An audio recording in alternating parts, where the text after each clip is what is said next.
Hello and welcome to the all new episode of the ThyGap podcast. This is me being Brute, and with me is Bogus Noog. Hi Bogus. Hello, everybody. Welcome back. Another ThyGap Thursday. I said hi. Why are you re-welcoming everybody? This is what you do, so I'm giving you a taste of your own medicine, bro. Fantastic for a guy who doesn't have the proper equipment for a podcast. It's too brave of you. Yeah. And that brings me to the announcement of today's topic Yes. of the world famous template of It's Not Easy. Yes. It is confrontation. It's not easy. It's not easy. So bogus confrontation is a big thing, and we at ThyGap believe in confrontation a lot Yes. with everything and everybody. So let's give a chance for everybody to confront us. World famous award winning social plugins. Bogus, we are available on Instagram at @_ThyGap. Twitter and Vero at. @ThyGap. And if they want to write a mail to us, which is very personal, mindthygap@gmail.com. fantastic. We are getting better and better. That's it. Yeah. It's like too good, too good. smooth. Yeah. It's like how, prisoners are churned out of Cuba. The smoothness with which it is operated. Yeah, you get a feeling like when underworld characters, when they start making good on their business and the money starts flowing in. Yeah. After a point, you start panicking like, oh, this is Yeah, too smooth. too This is smooth. too good. Something has to go Yeah, wrong. when is the other shoe going to drop? Yeah. So we're kind of like that in that. Yeah, we are at that stage we're at that almost. stage, Like yeah. we're almost waiting for Elon Musk to take over ThyGap and then kick us out. Yeah. It's that good. So anyways, Bogus, now that we're done with the socials, let's just deep dive into confrontation. It's not easy. Yes. So like we always do, let us start off with you. I'm going to allow you to do this by setting up my coffee table. Now that is done, what do you mean by confrontation? What is the context from which we are talking about confrontation? Yes, the context in which we're talking about in this episode, confrontation, we're including multiple scenarios. Yes. Of the word, which is confronting someone else, Yes. confronting oneself, Yes. and confronting something else. I don't know. What else is there? Yeah. And confronting this and that also. Yeah. And generally, this word comes with a negative connotation, Brute. Yeah. But we also want to talk about the positive connotation or the positive side of I think there's confrontation. only a positive, what do you say, connotation? Yeah. Yeah, I was searching for the word. There's only a positive connotation to confrontation, according to me. I don't think it comes in a negative way. No, I think that's the optimist in you talking. But I am an optimist. It's not like there's some part of me which is optimist. no, I'm at always this optimistic. stage, it's the optimist in you that's talking. But otherwise, you're irritating. But no, this word does have positive and negative connotation. And Okay. generally, people, colloquial understanding is more or less negative for this word. Okay. Because it kind of overlaps with conflict in that way. Where even though that word also has a positive side to it, a lot of people think about it only in negative terms. Problems of language, I tell you. Yeah. Which, yeah. by the way, is an episode that we did. Language, it's not easy. And also conflict. I'm It's not guessing easy. that's what we did. We did, that we did, episode? we did, Okay, we did, yeah, we then did. check it out. Yeah, please check out. Yeah. So we are speaking from a positive connotation with respect to confrontation as a verb, Right. something right. that we do. And we could talk about the negative also. That's fine. The other thing is, as far as etymology goes, very quick reference. What does this word mean when you break it up? How was it formed? It basically translates in very simple English to coming face to face with something. Okay. Now that we have bypassed through the etymology and the optimology of this And the context. and the context of it, now let's deep dive. Let's get dirty about this. Yes. What is not easy filthy. about confrontation? Fear of, I would say, the thing at the very top would be fear of conflict or fear of repercussion. And this, I'm talking in the context of confronting someone else. Yeah, you should say that before you give this nonsensical That's reasons. fine. Say it before, say it after, potato. It is there in the word confront. Okay. So, that's Fear what I think. of, what do you say? Fear of conflict. It's fear of conflict or fear of repercussion. That is the first thing at the very top. It is the fear that stops people when confronting others. Did you experience that anytime? That you didn't confront someone because you were afraid of the consequences? Yes. You did? Yeah. Why? Well, this was way back in school, and there was a pecking order, Yeah. and I was not, high up in the pecking order. Yeah. I was kind of, I would say, mid to mid low. So, Understandably. and so when I was being troubled by the powers that be, then there was a situation where you could say I could have confronted, the people who were making life hard for me, but I did not, because one immediate possibility that I would get my ass kicked. Yeah, the physical fear. It's very simply put. Yeah. That is a physical fear. Because, I was mid to mid low because I was very thin and very bony. I had no muscle or no strength at that point of time. So the immediate fear was physical consequence. And next would be sort of a social consequence where, because the pecking order, if they decide this guy is excommunicado, nobody hang out with him. Yeah. If you're seen hanging out with him, you're going to get your ass kicked next. Right. So that's how it used to go. Right. So this was a, double layered kind of fear that held me back and held, I guess, many others back at that point of time from actually confronting our problems. Yeah. I think that's a common thing, right? Yeah. That At that fear age, of yeah. the fear of getting ass kicked. Oh, yeah. I was actually thinking about instances where I didn't confront someone or something because of the consequences or the repercussion. Right. And I think every time I kind of got my way out of things through humor or some kind of like diluting the intensity of the situation. Right. I think that was my way of not confronting something. Yeah, that was my way also, which Yeah. is what I developed later on. Yeah. Because I realized, okay, I can't play the game of physical strength.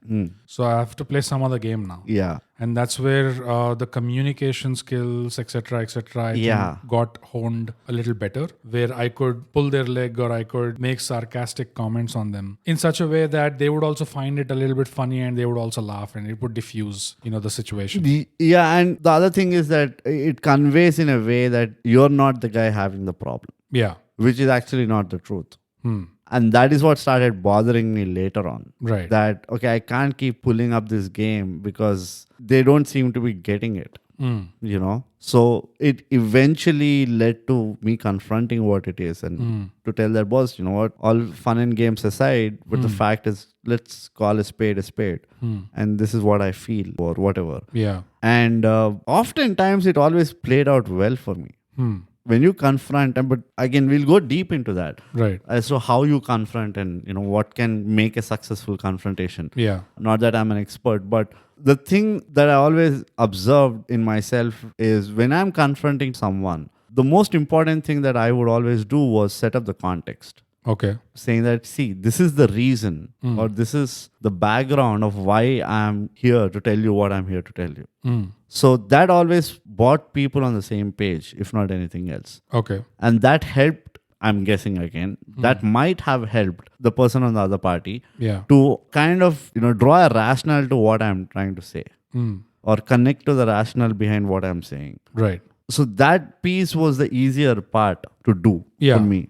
This, for me, in my case, was a evolution that happened a little later, which is, it's better I set context so that, we get on the same page. And setting up context also is one of the biggest weapons or tools you can use in the art of negotiation. Oh, yeah. That's where it really, really helps you. Yeah. But in terms of confrontation, I would say, going back to the school example, that was a very physical, primal kind of fear. First stop. But when you look at the workplace setting, like once you have adulted and you're working now, corporate job, there also people tend to be fearful of confrontation. And there, it's not so much a physical threat anymore, but it's more about how people will use office politics behind your back. If someone did not like... Or power dynamics. Like how will it bite me back? Yeah, because someone did not like you confronting them, especially if you did that in front of other people. Yeah. They would not appreciate Yeah, that. anybody in power would never like to be told by someone. Yeah. Right? So, I mean, that's again human nature. But I get what you're saying. Everybody goes through that at some point or the other. Yeah. And funnily, it also is equally difficult to do it the other way around also. Even if you're trying to confront someone who's your subordinate, you're still kind of skeptical about it, which is an interesting scenario. Because now the power is working on your favor. Yes. But still, it is kind of difficult to do that. Yeah. Like the easiest example is you have to let go someone and you have to go sit across the table and tell them that, boss, we need to let you go. It's not, it's not easy. Yeah. Right? Yeah. So there are other attributes to it apart from just the fear of consequence and, repercussions. And according to me, one of the top things of confronting or why it's not easy to confront something is to do so, you have to put yourself in a position of vulnerability. In some sense. In some sense. Yeah. And that is leading to like, I'm okay to face the consequence. I'll take the responsibility or I'll take the accountability of what follows because I don't know what follows. Right. But this is really bothering me. So I just need to put it out there to see what happens. Yeah. I can't keep imagining things and take calls or make decisions on the basis of that imagination. So I think it's time I put it out there and then figure out whatever happens. So being vulnerable to like allow yourself to be in a position where I don't have the solution. I don't know what this means. Yeah. But I know this much that it is troubling me. Right. So that vulnerability aspect also, nobody likes to be vulnerable. Yeah. Because again, vulnerability, I think, is a very negatively used term, right? You can't be vulnerable and you shouldn't be vulnerable to things or get affected by it, blah, blah, blah. So because of that institutionalization, you kind of don't want to be vulnerable at any situation. And to confront something, I think it's a prerequisite kind of to be vulnerable at some level. Yes, absolutely. It's kind of like if you were preparing for a boxing match. Yeah. Even though once you get into the ring and once it starts, you're going to be throwing punches, you're going to be eating punches, all of that. Yeah. But the period that is in the run up to the match itself, like what's going on in your mind? You're going in for a conflict. Yeah. There's going to be some collateral. There's going to be hurt. There's going to be a lot of hurt. Pain. Whether you win or you lose, there's going to be a lot of hurt. So it's kind of like that because you know what's coming down the line. And also, I would say on some level, like after you've adulted, on some level, there's a fearfulness of negativity or negative emotions also.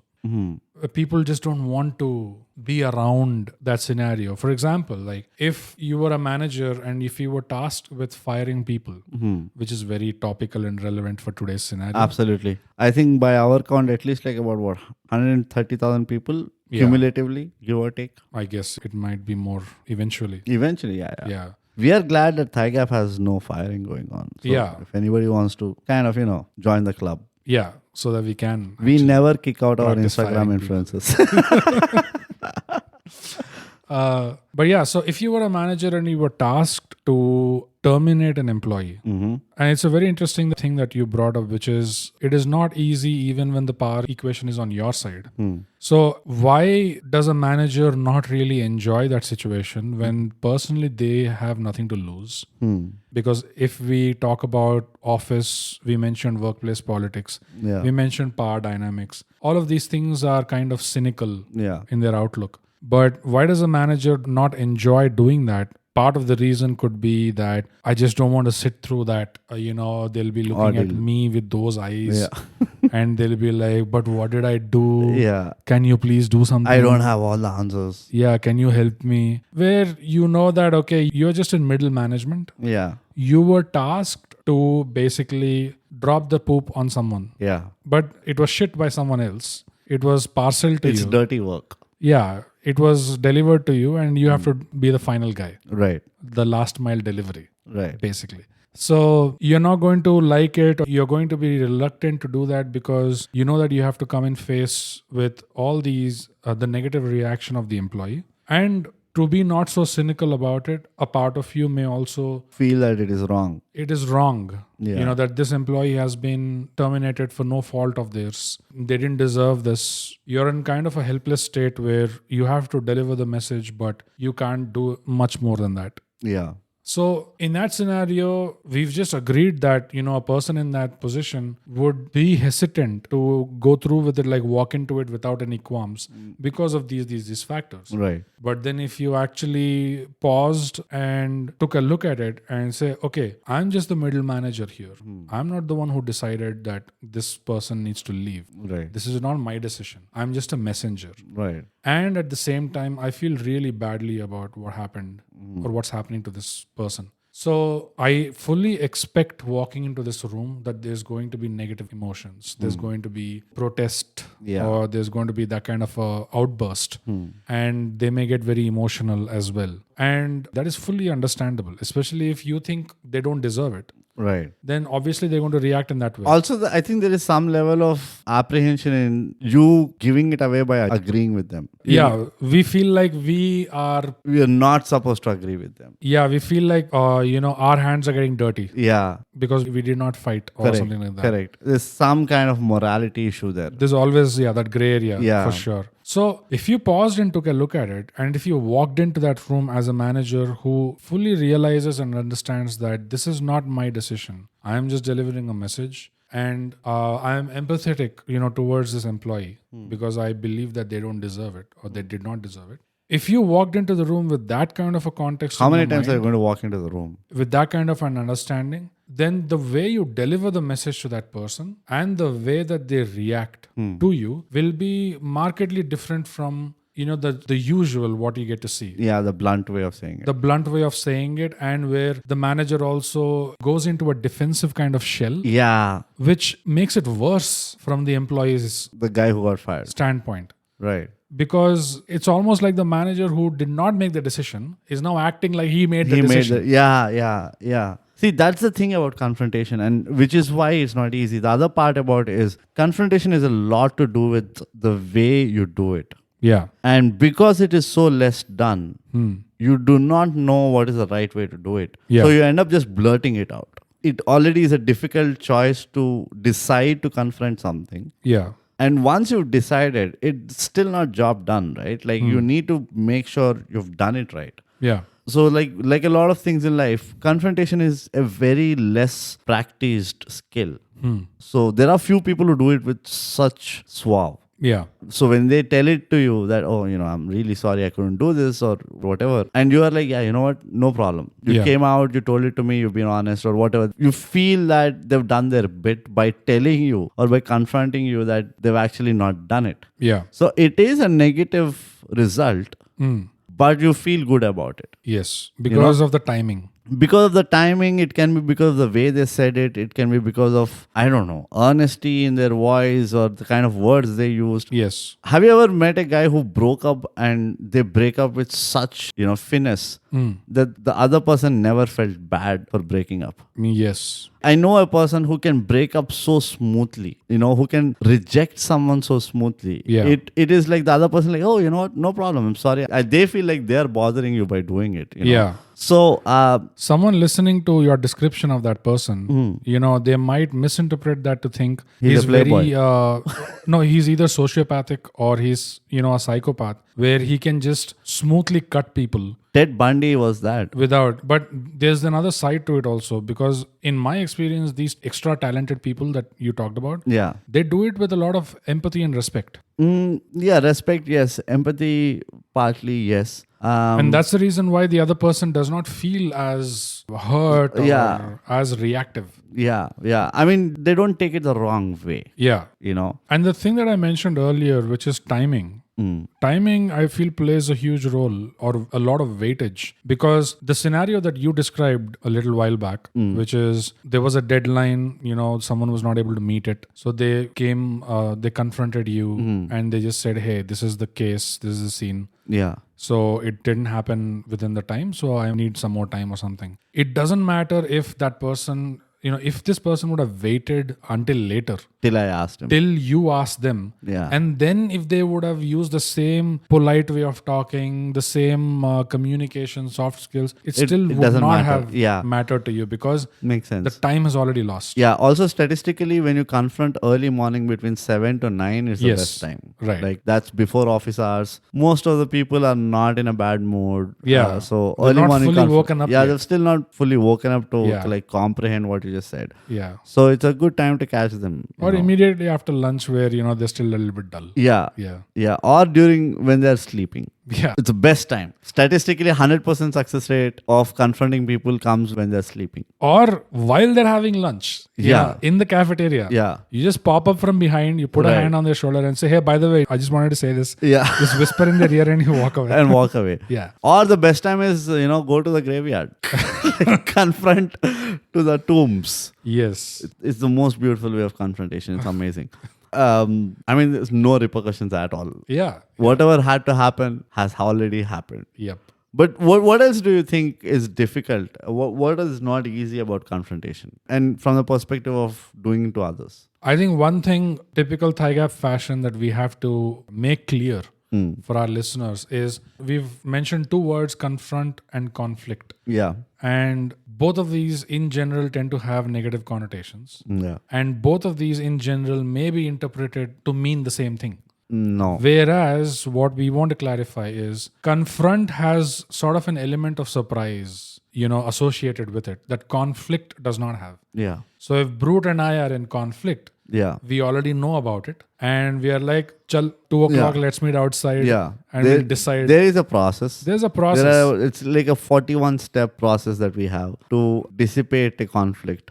Exactly. Whereas confront, the surprise element is when you're confronting someone, they're probably not expecting it. And even when you're confronting yourself, you're probably not expecting it. Or you've come to a point where there's nothing else left to do. So that surprise element is what differentiates confrontation from Conflict. conflict. That's an important thing to... Nobody asked you, but still Bear you in went mind. ahead with it, bogus. Of course, that's and what we do. I, like a dumbass, allowed you to do it. Yeah, This is getting annoying. that's what we do. ThyGap subscribe. Step 21, Yeah. we in conflict. But the other thing about confrontation, which I always felt, which kind of it's like a gray area. It's not like doesn't technically fall under. It's not easy. But the thing that I always experience with confrontation is, especially when it involves other people. The lamest example is, your mother. You have a fight with your mom or your father, Right. and now you know that you have to go back and like address the issue. But for guys, it's much harder with the fathers. It gets very tricky, dicey. Yeah. So you are always like, why can't they do it? Right. So the decision making keeps getting delayed because somehow you want the other person to confront you. So it's, you always tend to be more comfortable to be confronted Yes. rather than to confront. Yeah. It's a very weird thing. I don't know why. I don't know if, again, that is why I say vulnerability is one of the things, because when you get confronted by someone else, you somehow feel like you have now the power or the decision to take it into an ugly way or to kind of like put rest to it. Well, I think the most immediate thing is you already have the upper hand of, I did not start it. You started it. Yeah, You are the one who came and confronted me. correct. So Why did you do it? Exactly. This is what women do a lot. Exactly. Women keep giving you hints all the time. And then when you finally do it, they're like, what made you do it? Yeah. And you're like, what made me do it? Like, I don't know. Like, you've been doing all these things around me. So I thought this is what you wanted me to do. Yeah. So, that is another thing which is very difficult, to be the guy or be the person to take the initiative of confronting things. Yeah. And what people don't also understand is it is actually more power to you than them. Yes, because, and it's the same answer for both, which is, why is it more power for you than them, as you said?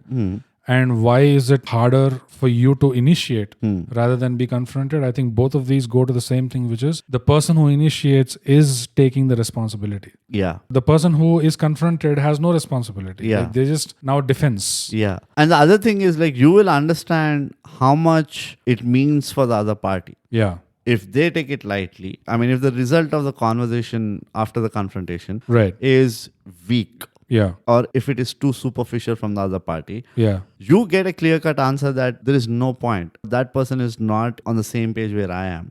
So I was giving it more importance, which I don't have to anymore. Right. And that is what you get of initiating a confrontation. Yes.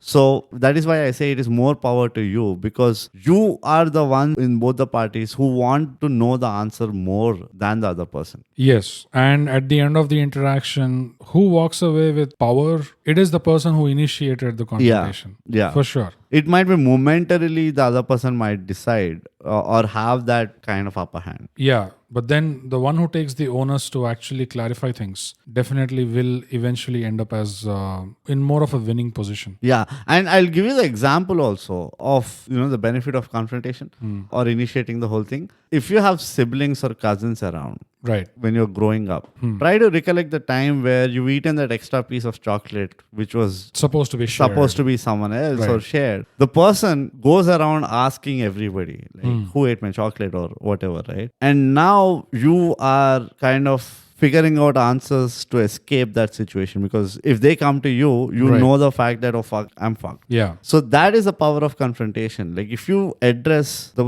problem at the right time, in the right way, then you actually have more power. Yeah. Right? So that is, I mean, it's a very vague example, but it is just to paint a picture of how confrontation is actually more powerful than we think it is. Yeah, and timing has a lot to do with it. And timing, obviously, like we said, 7 to 9 or graveyard. Yes. Cemetery. Or lunchtime. Or Yeah. lunchtime. SBI, anytime. If you go to an SBI bank, any time is a good time for confrontation. Yeah. So yeah, continuing on the context of confronting others, I think one thing that again needs to be clarified, the reason why earlier, we mentioned the difference between conflict and confront, the words, how the dynamics are different between these two, is because there is again, because of the confused clubbing of these Gen two Z. words, Oh, okay. the conflict and confront.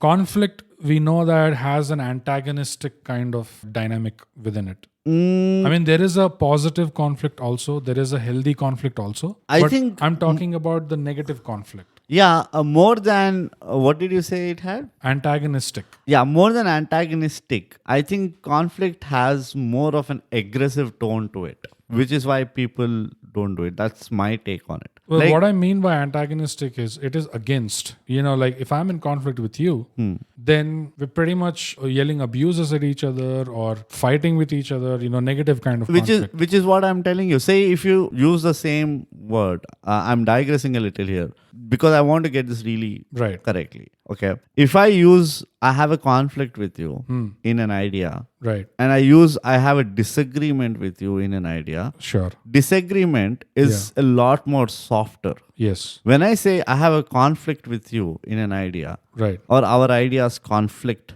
okay, the sound of it is like they don't get along At all. At all. Yeah. But if I say I have a disagreement with you in ideas, if anybody is hearing, a third person is listening to this, Right. and they're like, oh, it's just about that idea.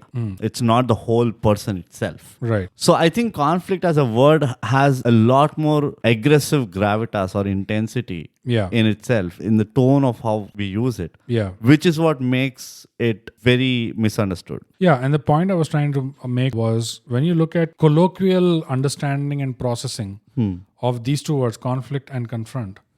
Conflict is like interpreted generally as the more aggressive, intense, antagonistic kind of thing that we talked about, You talked about. where, healthy and positive conflict is overlooked. Yeah. And when it comes to confrontation also, the colloquial understanding is that confrontation also is antagonistic, is also like, aggressive. Like I'm confronting someone else at work. The immediate, mental picture Is your radical. in general is you're going up to someone and saying, what the hell, man? What are Yeah, you doing? yeah. How can you do this? Yeah. We need to get into a meeting. We need to talk. Yeah. Or in a Or team, let's talk outside. let's talk outside. Or in a team meeting, Yeah. you suddenly go off on Yeah. someone in you're the team. you're going against. So the colloquial, understanding or their mental visualization of the word confrontation translates to these scenarios where you're like on someone's face and you're going off. Yeah. Yeah. That's the kind of, clarification that I wanted us to provide in this episode,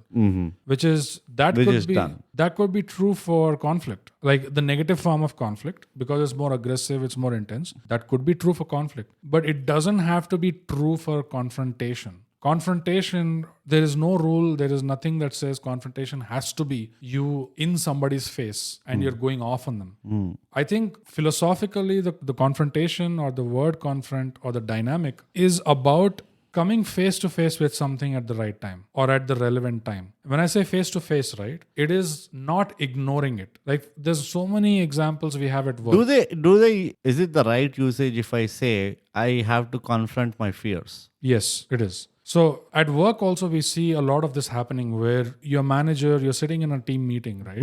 Your manager is outlining some kind of a plan that this is what we're thinking of doing, this is what we're going to do, this is how we're going to go about it. And you already see, you can anticipate, going down roadblocks. that, yeah. You can anticipate that it might fail at this point, it might fail at that point. So once you anticipate that, right, to actually bring it up to your manager's attention, whether you want to do it in that team meeting itself or you want to do it personally in a one-on-one setting, it doesn't matter. What matters is the timing. Yeah. The timing is before the work actually started, you are coming face to face with it, with your manager or by yourself.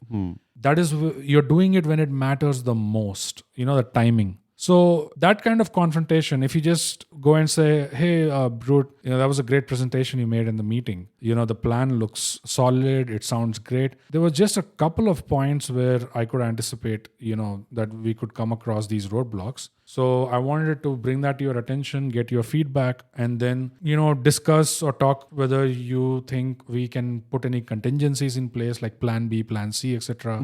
So some insurance kind of thing. Or do you think these concerns I have are unfounded? Let me know why, etc. Yeah. That is also confrontation. Yeah. But, in reality, how it's playing out is a normal conversation Correct. between two teammates, Yeah. manager and subordinate. Right. But it is confrontation because you're coming face to face with it And you're showcasing the concern. at the right time. Yeah. When it matters the most. Right. So I think that is a very important, that crystallization that needs to happen. That confrontation is not always, what the hell, man? Like, come on, how can you do this? Yeah. Fuck you and all that. It's not that. It No. is confrontation That's is your just style. bringing it up. I never do that. That's all your style. I am always so smooth and suave with my Right. confrontations. Of course you are. When I go to that Pandava fellow and I confront him and tell him that, what about my change? I always, I'm so sorry, I forgot. And he Right. gives my change back. So, yeah, good speech. Let's go to the second part of the confrontation, Yeah. which is probably good practicing ground of doing it in the real world, which is confronting with yourself. Yeah. You say it is good practice, but I think it is. Again, it is subjective between no, both of us. I don't mean it's not. It's actually, I think it is much harder than Which is why it is good practice. confronting others. Bogus, I know you've never written an IIT exam or an entrance test.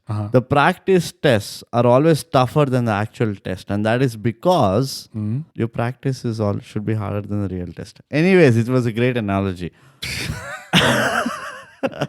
Stop laughing, okay? Yeah, practice can be tougher and it can be good practice, of course, but it I think doesn't make practice- it any easier. Yeah, but practice should be tougher. Don't you That's think fine. so? But I just feel like when you compare these two, it is easier to confront someone else rather than confronting yourself. Which is true. Yeah, in the real world, Brute, what I've observed is when does an individual come to a point, pick an individual who is your average Joe walking around. Or in our South Indian language, average Janardhan. Srinivas. Yeah, average Srinivas, average Janardhan. So just walking around. This person is not already naturally introspective, already naturally, philosophical and all that. Normal guy. This kind of a person, at what point would he come to a stage where he would confront himself? Unfortunately, I think Never. conventional people do it only when they have nowhere else to turn to. Which is pretty much, it comes to rock bottom kind of scenario where you've run out of things to blame. You've run out of people to blame. You've run out of reasons to, excuses to make. Yeah. You've run out of everything. All you have left is just you, and you're cornered like an animal. And in that situation, which is pretty much a rock bottom kind of situation, there's no one else but you and yourself. And that is the point where conventional people, I feel, eventually end up confronting themselves. At which point it is very late. Yeah. So I'll tell you why it's not easy, according to me, as to, to confront yourself. I'll turn the same question to you. When do you confront someone else? And according to me, you confront someone else when you have nothing to lose in that scenario. Say you want to really go and confront your boss, You will do that when you feel like even if I lose my job, I don't give a shit. Right. I want to just make myself heard. Yeah. I'm giving a very hypothetical example. Yeah. Yeah. And that's when you hear this outburst coming or your confrontations coming. So when you're doing it with the third party, it is always you at a stage or in a mental space where like, I don't care if I lose the relationship also. I don't care if I lose the job. I don't care if I lose the money. Whatever it is that you thought was at stake. If you're ready to let that go is when you tend to confront it. Yeah. Right? Or if you feel, I cannot delay this anymore. Like the time is all. You are stuck on that time. You let me tell my version I feel first. like the timing has No, it very has huge nothing to thing do with play it. Fucking Yeah. 7 to 9. That's it. Timing, guys. No. Okay. Let me tell my version. I think that is when you confront, when you feel that you have nothing to lose. And that's exactly the reason why it is very difficult to confront yourself, because you always evaluate the activity of confronting from a point of losing something eventually. Yes. So if I say that if I confront to myself, I might lose a part of me, or, I might create a part of me which I might not like. Or if you confront yourself, if you actually, gather the courage, or you are at rock bottom and there's no other way. You buy a new watch, get more time. Like No. Is this related to time? If you're going It's to tell not me, related to time. Okay. If you eventually confront yourself, the fear there is, all this while I was trying to avoid my own responsibility in this. And now eventually I might have to accept and take that this was my fuck up. Yeah. That means what happens is your own self-respect is going to take a hit. Yeah. If you had any. Which is what? You lose either self-respect, Yeah, or you have the concept of losing something. Right? Yes. After confrontation, I'm going to lose this person. Yeah. Or I'm going to lose that. Your own I'm gonna- self-worth is going to go Correct. down. So that is the driving force for you not to confront yourself most of the times. Right. I think that's the biggest wall that you create, where you're like, I'll just bounce off it. I'm much more comfortable bouncing off it, but to break the wall and like look the other side. Yeah. That is the most difficult thing, according to me, as to why it is not easy to confront yourself. Yeah. If you are able to bypass that bit, I think everything else is easy. You can have those long confrontations or conversations with yourself. You can debate, you can argue, you can ideate, you can disagree, you can do 10,000 things with it. But beyond this, I don't see any other point. I mean, everything else is very superficial. It's very cosmetic. Yeah. That aspect of what will, like you said, confrontation is a lot to do with, surprise, right? No, you're not expecting it. Yeah. Yeah. So that element of surprise, the moment you start feeling, I'm going to surprise myself if I do this, and I don't know what is going to come out of it, I can't handle that. Because, we as human beings, we're constantly taking decisions which are actionable. Yeah. Right? Have you ever thought about taking a decision which is not actionable? No. Or even went into the line of, let me think about something, but it's okay if I don't get anything out of it with yourself. Let me try doing something. It's okay if I don't get anything out of it. We can't do that. We very seldom do such activities with ourselves. Yeah, with me, it stops with, let me just try something. Like, I don't seem to think about it's okay if I don't get anything out of it. I'll just start with, let me just try this. And then I just start trying it. Yeah. Pretty much. Like, I don't think about the second or the other thing. Oh, is it like, again, I can be corrected or I can be horribly wrong. But every time when I ask, why have you not tried this to someone? The answer invariably is like, what's the point? Right. And that itself tells me that if they tell me something like, oh, you know what, I was busy doing that or doing this. On the contrary, if they tell me that, what's the point? That means they already did the map, like a mental workout of that activity or whatever. And they came to a conclusion that any possible outcome doesn't benefit me. Right. So why should I even bother doing it? Yeah. So that is what I mean when I say that we are designed to constantly come up with outcomes. Yeah. That's our whole decision-making process. If there is no outcome that we foresee, there is no decision we are making. Right. So imagine confrontation is not necessarily for an outcome, right? It's just about putting it to rest. Yeah. And if you have to tell yourself that I'm not going to take a call out of it, Right. it is a horrible situation. Yeah. You almost are a stranger to yourself. Yeah. That is a very scary place that people want to go to. Whereas I feel to go to a place where you are your own stranger is a beautiful thing to realize. Like, I can do this too. Yeah. Or I can't do this. All this while I thought I was doing this. I didn't great. know this about myself. Yeah, I didn't know this about myself. Something new. Yeah. So that's how I look at it. And when people say whether it's positive, there is a negative way of using it and positive way of using it. Yeah. I'm always telling that no, it is it's not negative or positive. It's a simple perspective. It's where you look at it from. And that's my argument towards people saying that this can be positive. Oh, confrontation is used predominantly in a negative connotation. I'm like, that's because people don't even know. They don't even do it as an activity. Yeah. And the other thing about confronting yourself that makes it so not easy is that there is an element of truth involved. Always. With confronting yourself. Always. Otherwise, you're not really confronting yourself. Always. There's no truth. Yeah. And truth, especially in today's times, it's like a pink unicorn. It's like a blue elephant. It is as rare. It is like being brute.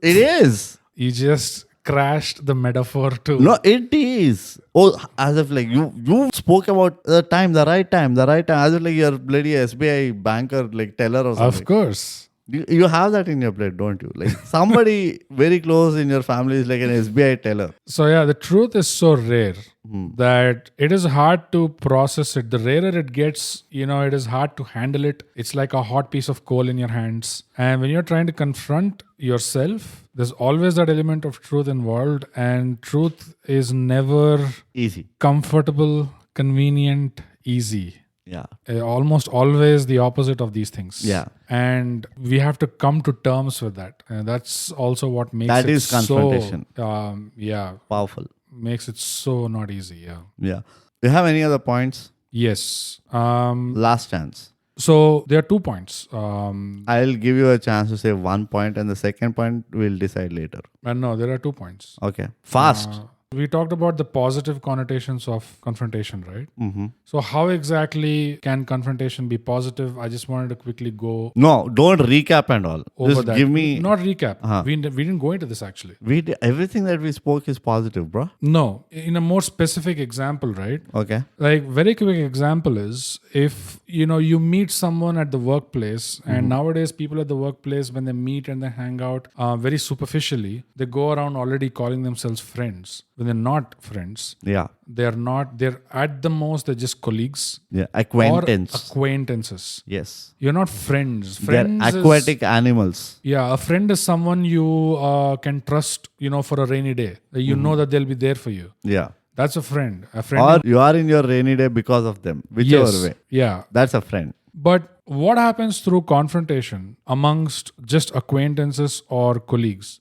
What I mean is confrontation, again, I meant the positive kind, where as soon as you observe that there is a difference of opinion, or as soon as you observe that there's a different perspective, you address it right away and you try to come to terms with that, or you try to deal with it between yourselves. What happens with that is it's almost like you're standing at the edge of a well and you've jumped in. Okay. Now, that is a point of no return. Right. So once you get into that, either you're going to find out that you cannot swim for shit and you drown and you die, or you're going to come out an amazing swimmer. Right. Or you're going to come out and then decide that I'm never doing this in my life again. Right. That was good enough for once and I don't want to do that ever again. Yeah. Fair enough, whatever it could be. But ultimately, once you leap from that point, it is a point of no return. You're going to find out something new now. That's the same thing with people also. Like when you go from acquaintance level or colleague level and you actually start confronting, these differences or ideas, each other's ideas,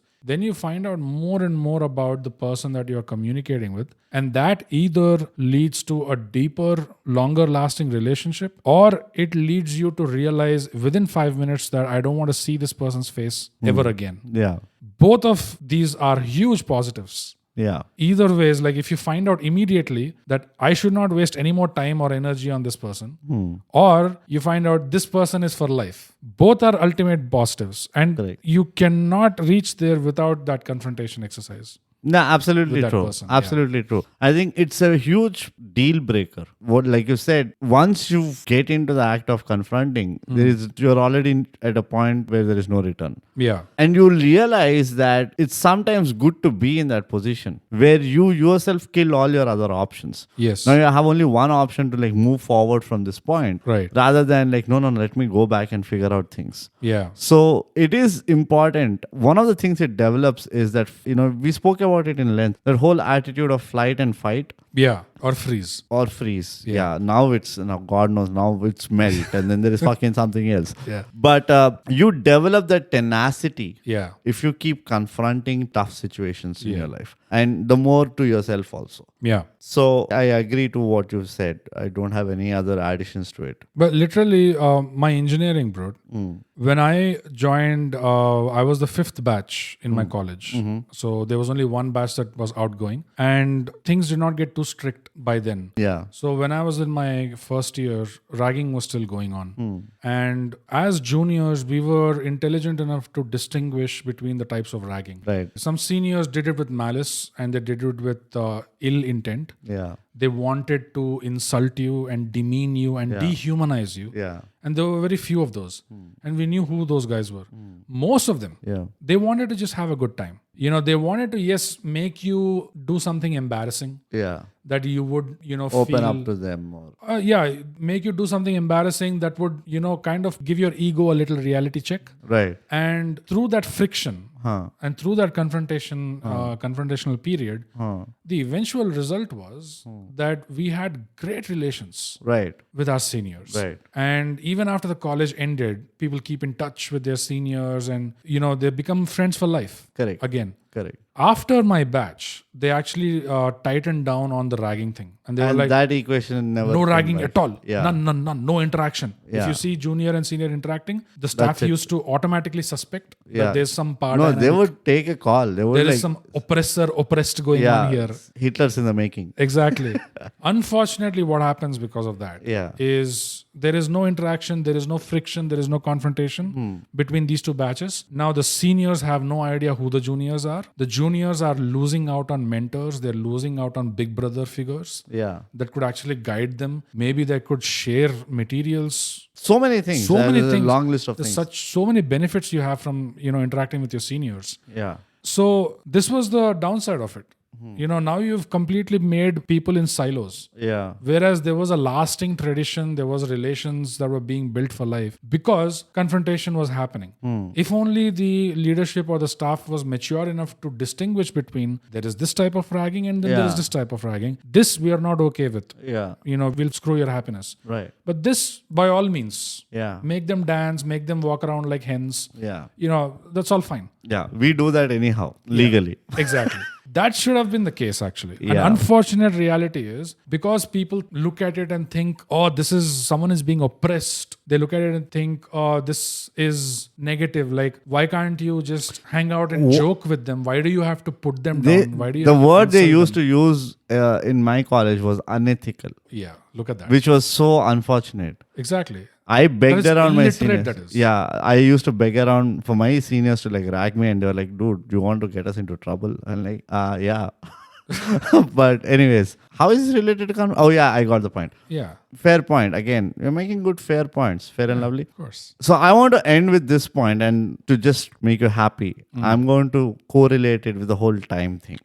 Why it is important to confront in the right time. Yeah. And I think this will also answer the point of why people think confrontation is this outburst kind of a thing. Yes. Rather than, a conversation. That is the main takeaway I want our listeners to have. Yeah, Like, that don't picture the outburst only. And I'll tell you why it does come out as outburst also. And the reason how it is related to time. See, what happens is when I am not okay with something, I keep it inside me. Right. The initial stage is always like, okay, let me see how long this goes.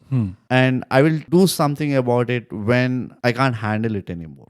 That's always the mentality, right? Right. Because you think that that's the right thing to do by allowing it to happen. Yes. And this is how the whole time aspect comes. The moment you find something is wrong, you need to go confront it. And because you just are fresh out of that discomfort that is caused by that scenario, Right. you are just conveying your discomfort at that point. Right. Everything else is kind of an assumption.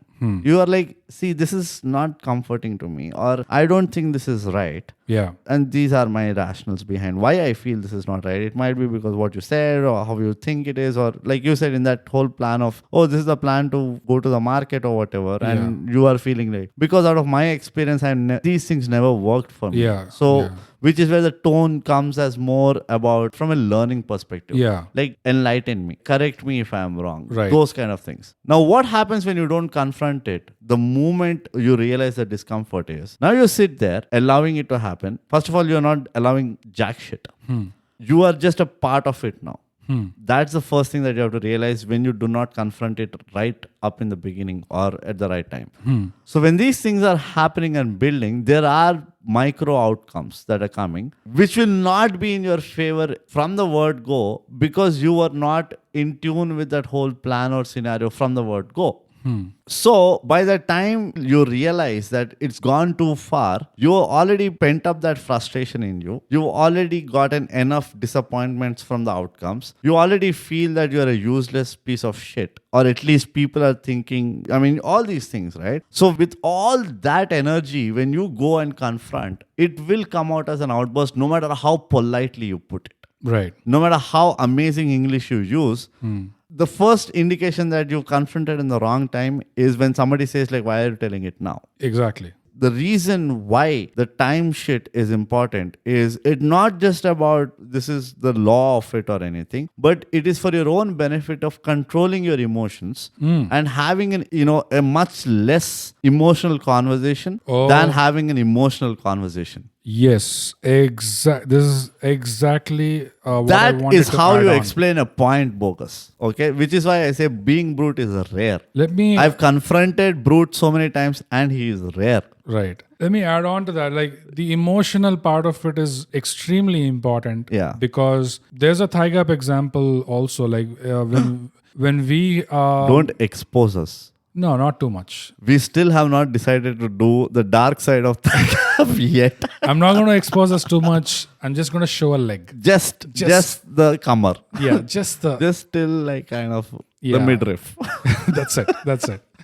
So when we've had like creative differences in the past, or when we were arguing about a certain topic, when we are having in present tense, or I'm talking about the past stuff, not the present stuff. Okay. So in the past, like when we had differences of opinion about maybe a direction to go in, etc., it was more when we were arguing about something in particular, like my immediate, whatever frustration that I had or whatever instant reaction that I had, I deliberately kept quiet for a while before I actually reached out and had a conversation, because I knew that in the heat of the moment, if I pick up the call, if I pick up the phone and give you a call, or if I meet you somewhere, I'm just all the emotional stuff is going to come out, which is not what I want. Correct. Because once I say it, I cannot take that shit back. Right. Once it is said, you can't take it back. Yeah. So damage will be done. So is that what you really want? No. What you really want is to address the issue. You want to confront whatever is going on. Yeah. And you want to come to terms with, okay, let's reach a same page and all that. So when you know that is the eventual outcome you want, I wait a while, like a day, maybe a day or two. You allow that to fizzle off. Allow those emotions to simmer down. The bubbles to go off. Yeah. Like simmer down. When I'm by myself in my room, if I want to curse brute in that emotional state, if I want to yell, which I've done many times. You don't have to tell your daily practices. Which I've done many times. Don't have to, which is exactly what I want you, bogus. And this is why we have creative differences. I told you, don't expose us too much. My point is, when I do that, I can do that with freedom, because, he doesn't hear it. And that's the same thing with road rage. Yeah. Why road rage is such fun, especially in four-wheelers, is because you got all your windows up. Yeah. Nobody's hearing shit. You can just vent it out. Yeah. The other person doesn't hear you. Yeah, you can let it go. They're not going to be insulted, or they're not going to be hurt. Yeah. It doesn't have any effect on their day. But for you also, you're not having any emotions pent up. Yeah. You're immediately releasing the toxins. Right. In form of the choicest of slurs. Yeah. Which are fun. Let's admit it. So, that's what I mean. Like, take that pause to avoid that emotional element to your confrontation. Maybe give a brief pause so that the emotional part of it simmers down. So that now okay, now I can have an actual conversation. Yeah. And just to add, when bogus, you mentioned that do it in the right time. Right. The right time to confront is when you are confident that you are not going to get affected by your emotions or sentimentalities when you're doing that activity. It's really important. Otherwise, you're going to be biased in the whole conversation. Yeah. Which is not again, I mean, if you're talking about the right ways and wrong ways of doing confrontation, Right. it is never the right way of doing confronting something. Always do it from a place of, I would say, the lack of words, from a place of optimism. When you confront in an optimistic way, your tone changes, the words you use change, Yeah. and you will have a constructive outcome out of it. Yeah. And that is really important. I'm not saying that you should definitely have a constructive outcome, but at least acknowledge that you are doing it from the right place, from your heart or your mind, whatever. It will tell that you have no regrets that I've actually went ahead and confronted it. Yeah. What is going to be dangerous and why people don't like to confront? And I've heard this from a lot of people. Oh, I did this once and it didn't work out for me. And that's just about it. And there's no, method to the madness in those situations. And why you keep hearing that more often is because when people confront, they do it from a place of restlessness. Yes. Right? So you need to be optimistic about confrontation so that later on you don't regret. And also you don't drop the habit. Which is, I think, even more important. Like, even if you fail, if you don't get anything out of it, you should not drop the habit of confronting things. That makes you stronger eventually. Practice. And going back to that ThyGap example that I was talking about. I've tried so hard to digress from bogus that. and brute. Equally important, in that example is the other side of it. Because earlier I just described my situation where I am taking a pause a day or two to allow my emotions to simmer down so that I can have a constructive or positive confrontation with brute. But then it's equally important to remember that I took my time, but there is an element of surprise with confrontation. So when I confront brute, brute is going to become surprised in that moment. Brute has not had the luxury of a day or two to process anything because brute did not see this coming. Whereas I have processed it for a day or two. So He cheated. It is fully reasonable to expect brute to react immediately in an emotional way because this is the first he's listening to it.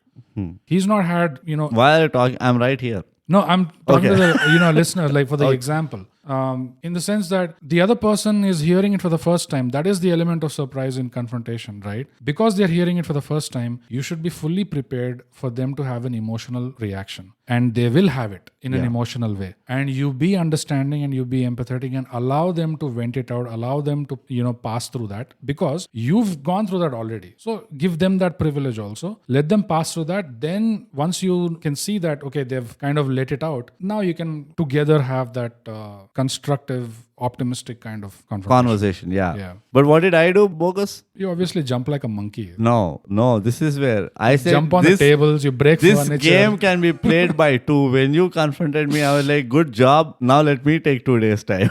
That's great. Yeah. And that's absolutely perfect. That is another indication that it's going in the right direction. I would say that's the best case scenario. Yeah. If someone says that. Yeah. But yeah, that I think more or less covers up all the points that we wanted to talk about confrontation, except for this unnecessary examples or 4 Easter eggs of the ultimate episode that will take down ThyGap, which is the dark side of ThyGap.